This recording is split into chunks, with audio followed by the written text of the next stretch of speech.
Building plans like these are relatively easy to understand, at least like the big picture. If there's something that's not clear, there's almost always a legend or a key that will kind of explain what the symbol means.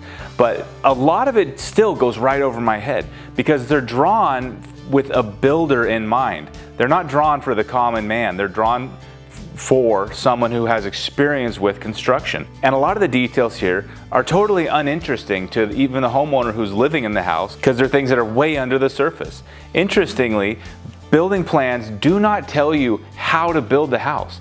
They only kind of show you a picture of what the house should look like when it's built correctly. What materials, spaced and sized and assembled in which way. But they don't tell you the order, first this, for that. It's not like building IKEA furniture where it gives you exact steps. So I've been watching Savas Construction build our house, and I've kind of been following along on the plans, and I've learned so much about them by watching this happen. And I'm going to share a couple of those things with you, and then I'm going to show you footage of the second floor getting framed. The entire floor system and sheeting, exterior walls, interior partitions, and I've got good footage of utilities going in. So let's go check that out. First, let's take a look at these beams in the garage. And as you can see, they are pretty big. And if you take a look over at the plans, this is how they're identified. Let's look at that biggest one. First, it says M9. That's just the name of the beam for this project. This is a packet from the same project that came from the engineer. And if you look in here, you can find all kinds of details about this beam. Here it is, M9. See? Main garage beam between first and second bay. It just describes every type of weight and load and span and stress that this beam is dealing with. And there's a page for every other, not just the beam, but all the other engineering details as well. And while we're here, take a look at this, HGL-T7. This is the hanger that connects this beam with this beam. This stands for heavy duty glue lam, and I think the T stands for top flange, and the 7 is the model or the size, I guess. Here's another one right here. But not only are the beams identified, but the way to connect these beams with one another.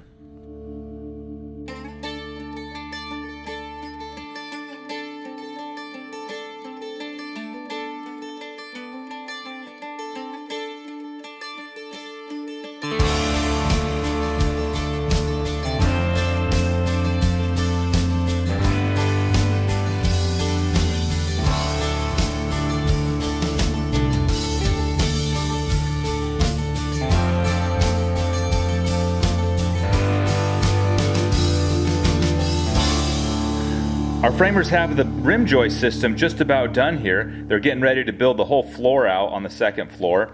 And the rim joist kind of creates the perimeter or the outline. It holds up the exterior walls. And if we look at the plans, this is how it's described, at least in this particular location. First M26, you get that now, that's just the name. Then the size, and now here's the product. A 1.55E LSL. LSL stands for laminated strand lumber. That is little strands, kind of like what's used to make OSB, but this time it's compressed and glued together into a small beam. And the 1.55E, that's just the model number. So they want this particular LSL in this location. And other locations might call for something different.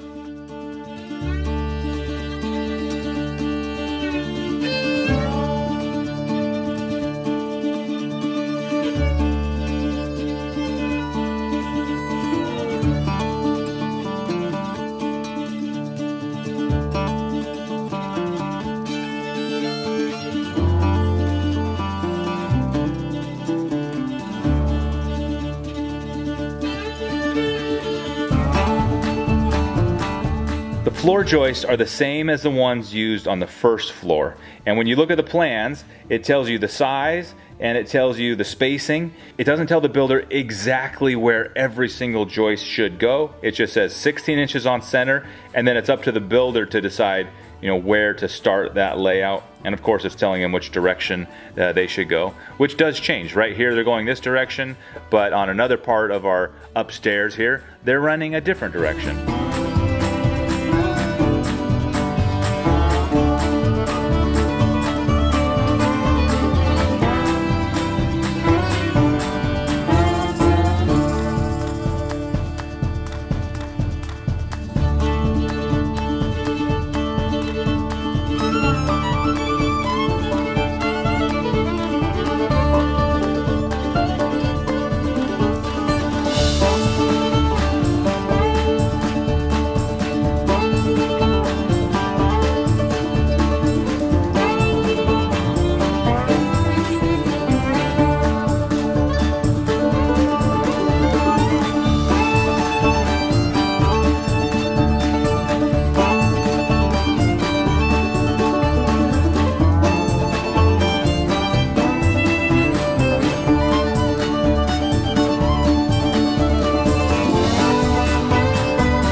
like to keep it cheated in. That way when I push this one, it forces it, keeps them tight. Oh, interesting. If you got them leaned out too far, then you got to break this loose to suck them up. So you lean them in. I intentionally keep them leaned in. Wow. That way when this one goes up, Smart. It keeps them tight. More of these to go, and the rain's probably not as big a deal as the wind. This morning it blew a GoPro clear off, so I would say adverse weather, it could be worse. Oh yeah. Right? The rain is not the worst thing that could happen. It's really windy this morning, so I was a little worried about pushing them out. But What do you do when it's windy? Just more braces? just more braces. And then obviously if you get another wall that's done and you can get them connected, then we've created, Oh, right. there's a no big way corner. they're gonna go. But Yeah, but that initial like lift up if you get a gust. yeah, you get a gust and it just keeps on going, you're not holding on. Yeah.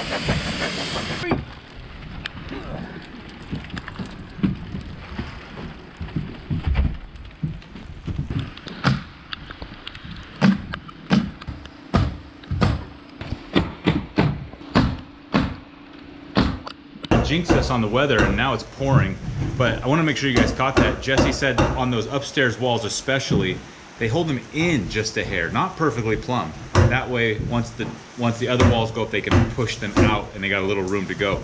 If they started with them perfectly plumb, they could then go out of plumb in a more difficult way to correct. So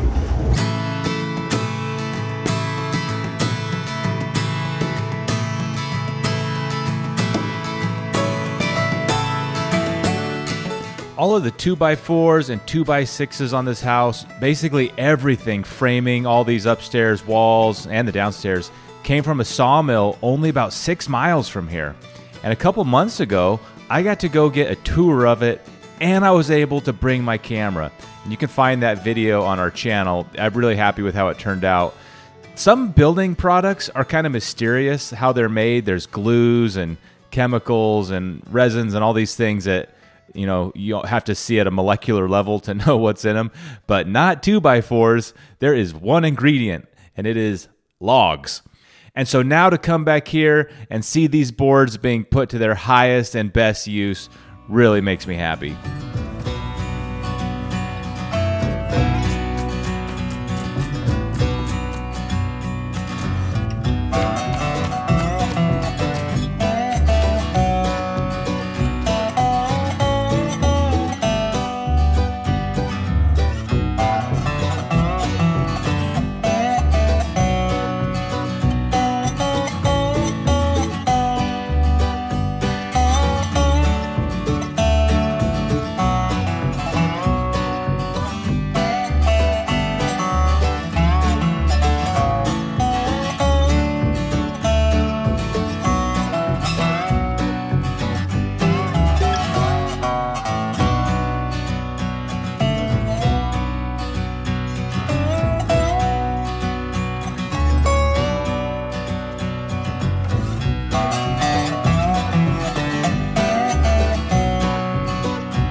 This trench is for the gas line, and unfortunately it kind of had to come right through the front yard, and actually the water is going in the same trench as well, which makes sense. And in a perfect world, they would have come neatly down the side of the property here, but it would have been more expensive and complicated, and so this is what we did. I don't think it's going to be a problem since I've got these drone shots to always keep track of it. As you can see, they bed the pipe in sand, top and bottom. Well, I guess not the top yet, but there's plenty left over to go on top. And unfortunately, these guys completely demolished my grass. And I knew when I was planting it, it's probably foolish, but it was looking pretty good. and wow, they ruined it. So aside from that, good job. Come out a little more.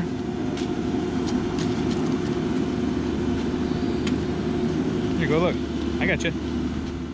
My son Rusty loves excavators, but it's usually not very safe to get a kid close to one while it's working. But in this case, we found the perfect spot.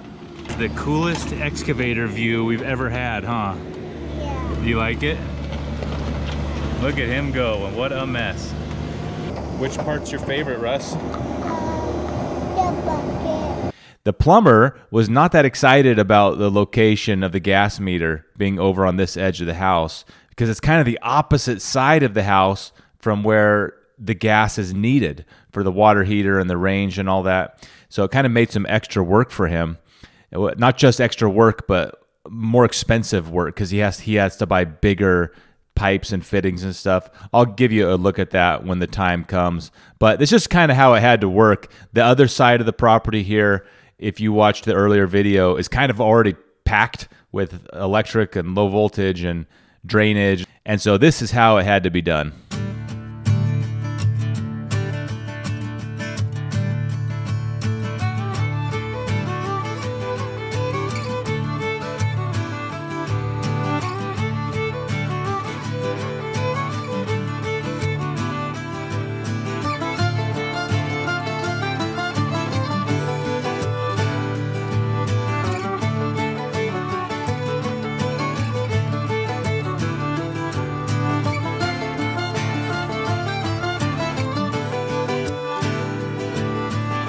There's these holes all dug out, and it just looks so tidy and satisfying to fill that up with concrete.